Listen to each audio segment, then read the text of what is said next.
it's me. I have kind of been trying to film this video majority of the day. It's been kind of a weird day. Power went out for a while. Haven didn't nap well. My sister came and hung out for a while, which is great because my power was out, and yeah. So, this video is going to be very hard to make. I'm going to talk about Haven's NICU visit. I think almost everybody who likes this page knows that Haven was in the NICU for the first week of her life at the hospital. And I feel like some people know kind of what went down, but not everybody knows exactly how it played out and stuff like that, and through our eyes, what went down. So it's always hard for me to talk about this, even though she's okay, because it's just like a week that I'm never gonna be able to forget as a mom. Nobody likes seeing their child like that, no matter what age. I want to start by saying I am not making this video for any kind of sympathy or attention. It's just me wanting to share my story. I made this page to be raw and real and help other moms, and then maybe one day somebody will watch this whose child is going through the same thing that Haven went through, and they'll get some sort of comfort or anything like that. So if you watched my labor and delivery video, you heard that I went into labor April 23rd and Haven was born April 25th. So my labor was hard and it was stressful, but I want to say that there was nothing wrong with Haven's heart while she was still in the womb, because they were monitoring her heartbeat and mine. So this problem didn't start in the womb, but stressful and long labor, I guess, can kind of cause what happened. So after, I delivered her and we were in the labor and delivery room for a while, they put us in the mommy and me suite, which is just like a smaller, cleaner room to recover in and, have people visit and stuff like that.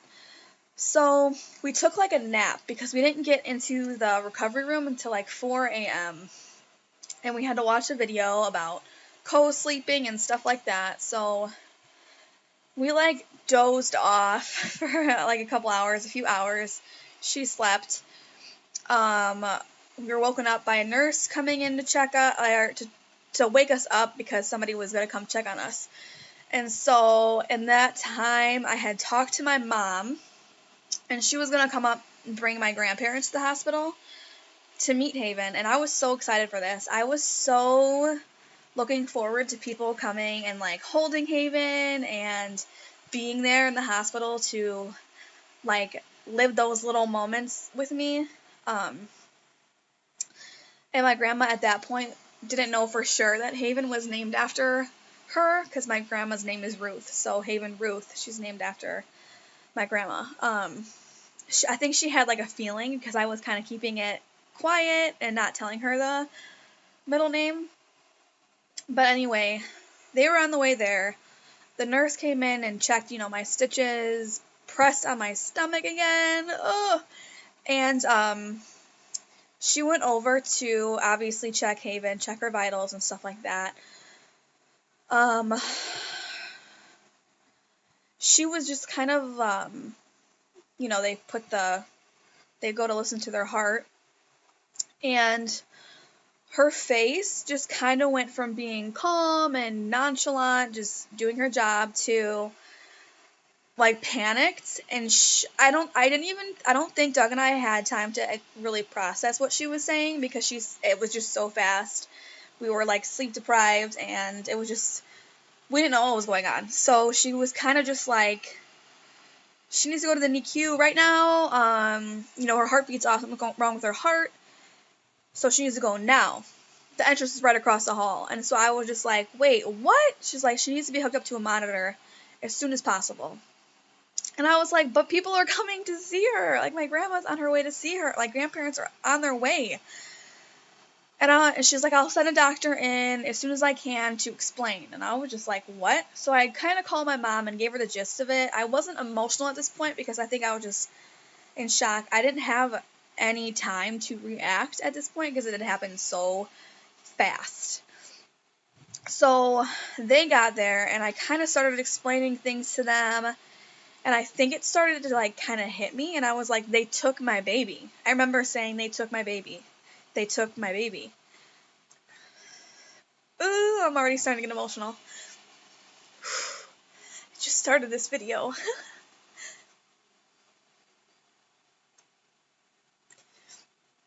And then I kind of just remember like crying and my mom and grandma joining me because they were afraid too. They didn't know what was going on. So at this point it was me, my mom, my grandma, my dad and grandpa and Doug all in the room.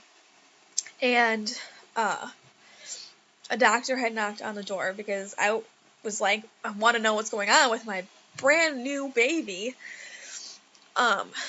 So she came in and was explaining that Haven's heart was beating very, at this point, off beat. It's a heart arrhythmia. It's like when you're beating, then there's like a slope, and the rhythm is very off.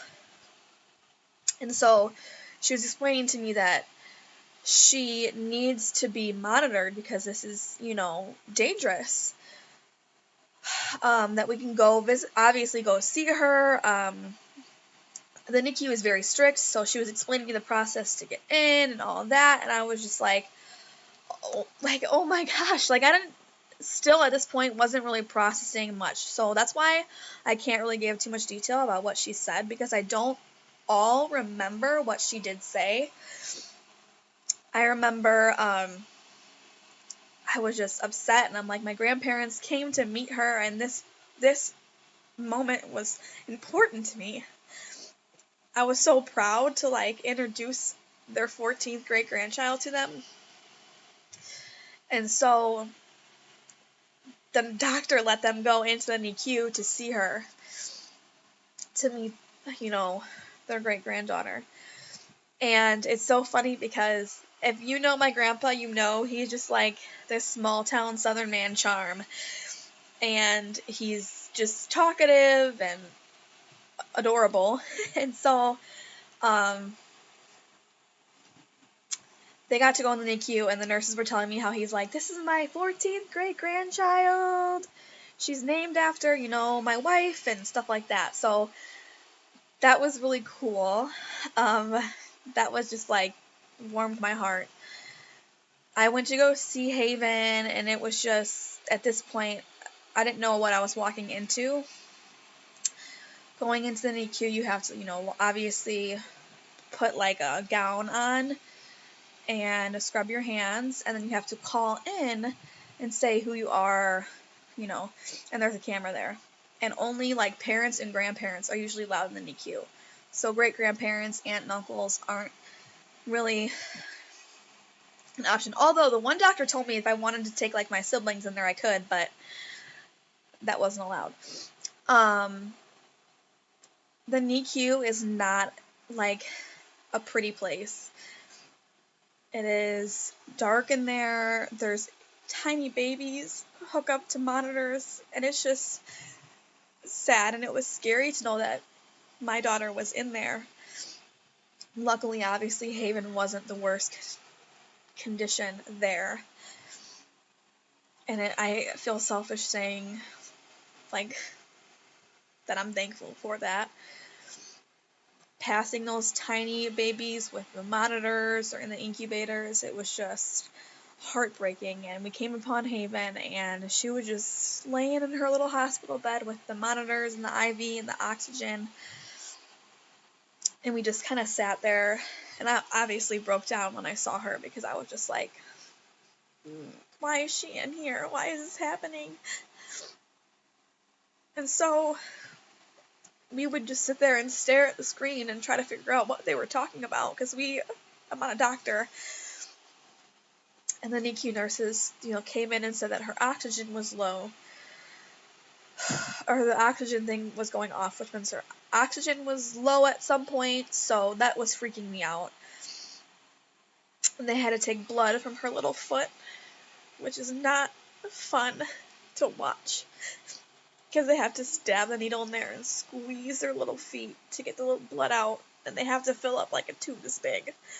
That doesn't seem big, but for newborn baby feet, it was just like, you almost want to like harm these people. And I know they're just doing their job, but as a mom, you're just like, at this point I was just like, don't touch her like that. So feeding Haven was super hard because she had heart monitors on her chest. I feel like every time I picked her up to breastfeed her, the things would beep and nurses would be running to her. And it was just nerve-wracking and frustrating, and it wasn't fun at all. The noises that you hear in the NICU, it's just like monitors going off, babies crying, parents crying. I asked so many questions. Those nurses were fantastic. I had one nurse I wasn't too fond of, but most of the nurses there were so reassuring and comforting that I will forever be thankful for them. And so it was later on that day, and they were just explaining more how this is dangerous, but it's common, like, it's something that happens, so it's not like it's some new thing that they've never seen before. And they had told me that it can be caused by long, stressful labors. And so basically they're just trying to explain to me that they need to make sure that her heart is beating like really, really good to send her home. They can't send her home unless they figured it out. They need to monitor her. So that day, was hard. I don't know how to explain it because some of it's a blur. The next day, we had continued the whole process over again. I wanted, again, to talk to a doctor because I wasn't sure what was really going on still at that point. So they showed us, I think that was the day they had shown us on the monitor where it happens, where the arrhythmia would affect her heartbeat.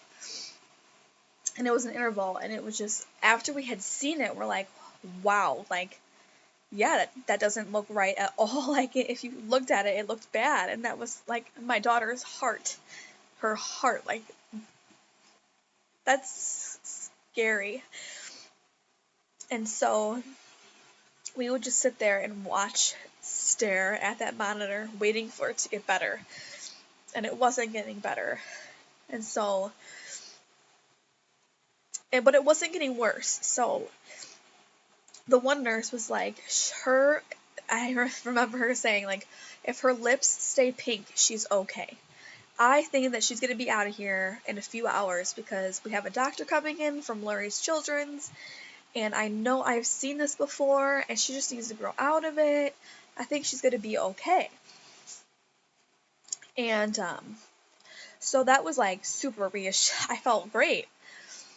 And later on, I had gone in there by myself to feed Haven. Doug was going to, shower and brush his teeth, so I wanted to go feed her, so I went in there by myself and was asking questions because I was full of questions. I wanted to know if we can get her out of there ASAP. And the one nurse said, I have good news, like, she's going to get out. And I'm like, oh my gosh, she's getting out. I'm like, I want to surprise my husband. Can we, like, wheel her in there now, like, right now? So the doctor was there, and they kind of, like, unhooked her and everything, and we went ahead and rolled her back into the room, and I started calling people, like, come up here, hold her, love on her, because she's out, she graduated, she made it, she's gonna be okay. And about 2 hours later, then some nurse came back in and checked her again, and it was like the same thing. Her face was just terrified, like just the way her face looked, and she was like, said the same thing, that it got worse, but this time she was like, it got worse, so we need to take her back. She needs to be hooked up to a monitor. And I was like, okay, but I just got her back. You're like, you're not gonna take my daughter away again. Like, you guys just cleared her, and now you're saying that it got worse. At this point, I could probably hurt this nurse. Like, I wanted to attack her. And she, quickly just started, like, trying to explain it. She was like, do you want to listen to it? And I was like, no, I don't want to listen to it, because I don't want to hear, like, what's harming her, what can hurt her. I want to talk to a doctor now. And I remember calling my mom and my sister coming back up there, and they were upset too. Like, we wanted more answers than we were being given, because, like, we were under the impression that after she graduated the NICU, the next day she'd be able to go home. Same nurse comes back in and is telling me, like, she might be going home tomorrow still, but we're going to have to do an at-home monitor. And you have to be careful not to get it wet or drop it or break it or take it off at any time, because it's critical that you keep it on so we can measure the heartbeat and see what's going on. But she was talking, so I was getting irritated. I'm like, listen, with all due respect, I just want to talk to a doctor right now, and I'd get better answers. So fast forward a couple hours, finally, another doctor came in and started to explain to me that Haven wasn't going home tomorrow. It would be dangerous for her to go home without being cleared. She apologized for the confusion and everything like that.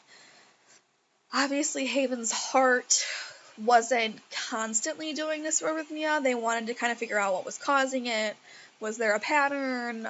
Was it a certain time of day? So she had told me that there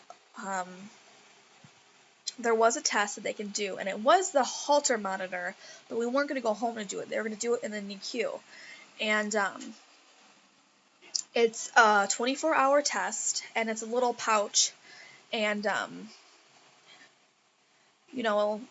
it's more things to put on. Her chest was covered with those stickers and the monitors and all that, and it goes for 24 hours. And if the test stopped, she got started all over again. So it was nerve-wracking. But she said that we're going to do this test and keep track over a 24-hour period. Now, if the test comes back that, we can see that it's not going to be harmful for her to go home, we will discharge her. If we see that something's going on, there's a few options, and she didn't really explain it to me. I got explained that like the next day, but anyway, I'll get to that. So at that time, I had looked at her, and I hate saying it now, but I asked her, like, is she gonna die? Can this take her? And obviously I understand that, like, a doctor can never say yes or no for sure, because they can't, and obviously to save their own butts, which I don't blame them. She said, yes, this is dangerous, especially for a baby so little and new, who hasn't, like, built up any strength or immunity. This can be dangerous. And that's why we're not keeping her here to make you upset. We're keeping her here to protect her and make sure she's okay. But obviously, as a mom, I broke down. I'm pregnant with her for 9 months. I labored and I delivered her, and then she was just taken away from me, and I just felt empty. I wanted her in the room with me on my chest. I didn't want her to be taken care of by strangers. And don't get me wrong, I appreciate the medical staff from Silver Cross and Lurie's Children's Hospital, but I was her mom, and I wanted to take care of her. And I wanted everything to get better. I was getting irritated at this point. I was getting mad. And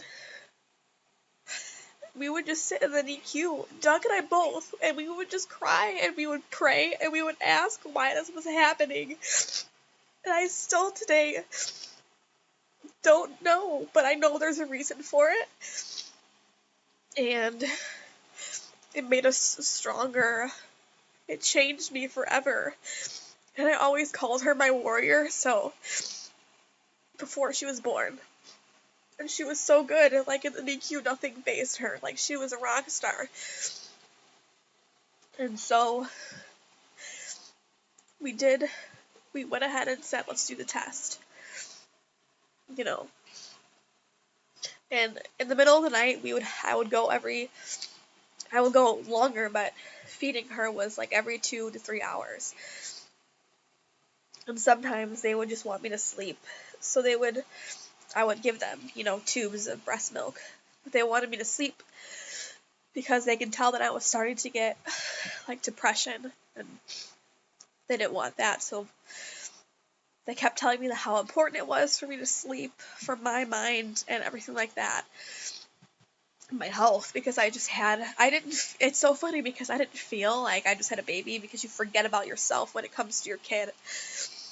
And so the test had started, and we went into Feed Haven at like 3 a.m. and Doug was a rock star. He was amazing. He went with me every time I fed her in the middle of the night. He did not want me to go alone. And it was long and it was hard. And thinking about it, it just makes me like sick, because I remember going down those halls at 3 a.m, walking to the NICU to go see my baby and feed her. When we were in there the one time, the power went out and I started to panic. I'm like, the test, oh my gosh, the test, like, we're gonna start all over now.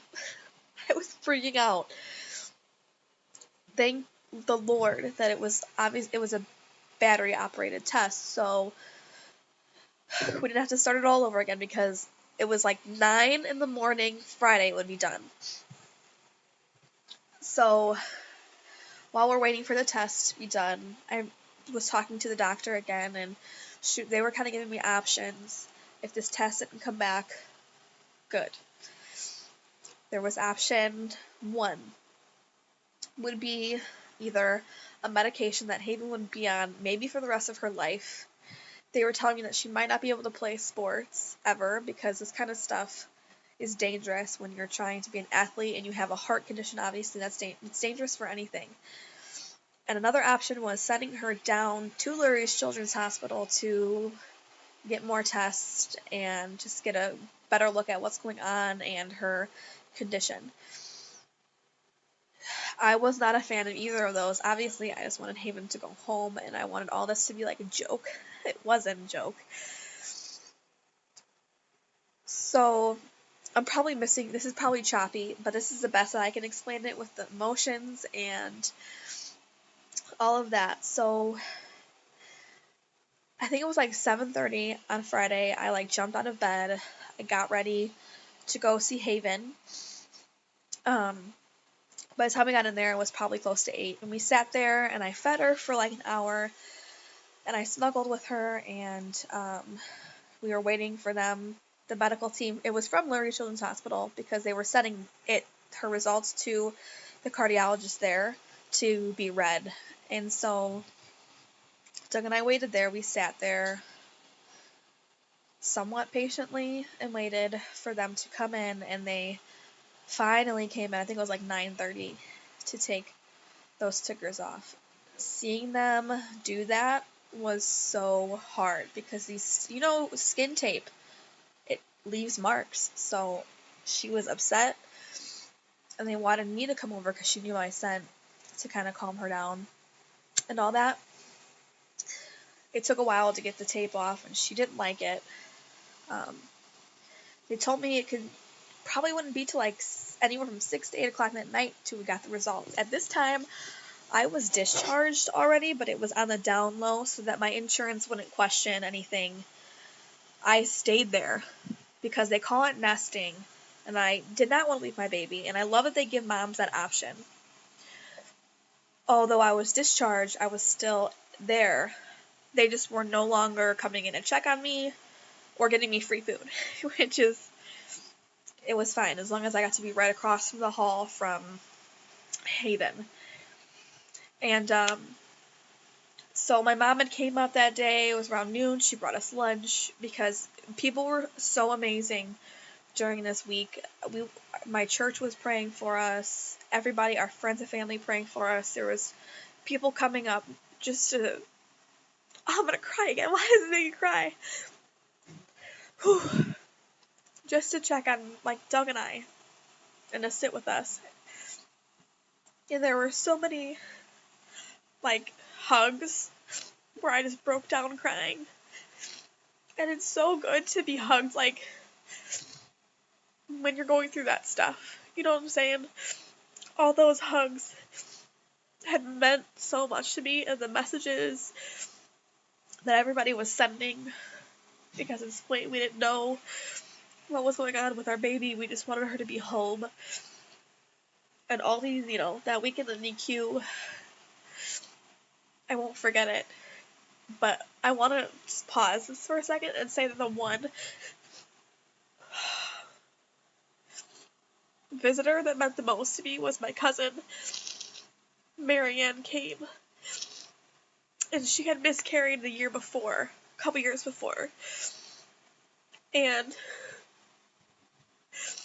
I didn't know she was coming, but when I walked out the NICU, my hospital door was like, my room door was like right across the hall. And I just saw her standing there, and she was already like sobbing. And we just hugged each other for like probably like 2 minutes, 2 to 5 minutes, just crying because we were both hurt at that point. She's like, I'm so sorry you're going through this. And I knew it was hard for her to be there. But man, when people are there for you, for their pain, that's what it means the most. Gosh, I cry a lot. And she was like, I hope she's okay. I want to hold her. It's like, me too. So everybody who came to visit that week or just texted us and checked on us, that means the world to me. You guys are fantastic. Anyway, back to, everything else. My mom had came, this was Friday, the day that she got the test. And we were sitting there kind of just waiting for the results. We were, talking, and the one nurse, before my mom got there, had taken Haven completely off every monitor. And she was like, do you want to do skin to skin? And I'm like, yes. So bad was I craving that. So, you take your top off and you just sit there skin to skin. And that was so awesome, you guys. Oh, I cried. I was so happy. I kept thanking her, and she was like so sweet. She was like, she really needs this, and so do you. Like, you guys both need this. This is so important for a mom and baby. Oh, you guys, I can't even explain to you how awesome it felt, but I was so nervous to have her off monitors. I kept looking at her, and I'm like, is she turning blue? Is she okay? And the nurse is like, she is going to be okay. She's never once turned blue. She has pink lips. She was like, Mom, she's going to be going home soon. I can feel it. And that felt good to hear. But I had heard that before, so at that point I was like, okay. I'd heard that before. Haven loved it. She was so calm. I was so calm. And about, I want to say an hour later, my mom was there. This nurse came in to kind of talk to us, and she had a weird look on her face. She was like, oh, by the way, Haven's going to be discharged. And I was like, what? She's like, she's going home. And Doug was like, jumping up and down and stuff. And I started crying and just thanking God, because I was just trying so hard that week to have faith and to, just trust him and let go, and that it's so hard. for anybody to do, and especially in these situations, is just let go, especially when you don't know if your baby is going to ever leave the hospital. And for just a week of this happening, it got pretty intense and scary, and that's why I wanted to explain Haven's story. Because I feel like some people were like, oh, well, that's not really a big deal, but to me, as a mom, that was terrifying, obviously. Not knowing if your daughter's ever going to live a normal life or have one was terrifying to me. I remember hugging Doug and then hugging my mom, and we were just like, happy dancing in the NICU, but low key because you can't be loud in the NICU. And so they're like, oh, start on discharge papers, they take forever. We'll come in and give her first round of vaccines and all that stuff. And the nurses were so excited and so happy for her. And that was Friday. When she went home. I know I didn't explain like what day what happened, is because I can't. Details are really hard when all I remember was the words and events. The days were all ran together that entire week, but this was Friday. I was just terrified. I'm like, get out of here before they change their minds. And they wanted me to get a doctor who would agree to taking Haven as a patient because she still had a heart condition at this point, but it was just in a safer range. Upper QT was something that I probably sound like so stupid right now, was what they were calling it. So I had found a doctor who would agree to take, Haven's case or situation. And they said that she has to come back, for checkup EKGs and to be monitored, until it's completely cleared. And I was like, okay. We got out of there, you guys. I was taking pictures. When we got home, I couldn't stop crying. But I will say that after, being home with a newborn is already scary enough when you're a new parent. It was a very hard time even after, because we knew that something was still going on. I couldn't even touch my daughter's chest because I was afraid to feel her arrhythmia. And so, she had gone for, checkups, I think, till she was 3.5 months, 4 months, until she was finally cleared. And you guys, returning to the hospital after that, and I'm going to tell my dad's story in a different video, but returning to the hospital was hard those next couple months because I was sick of being in the hospital. The smell made me sick. But the day that I got the call that Haven was cleared and it wouldn't come back, I was so happy, and I'm still happy, and I still freak out. I'm not gonna lie, I still listen to her heart sometimes.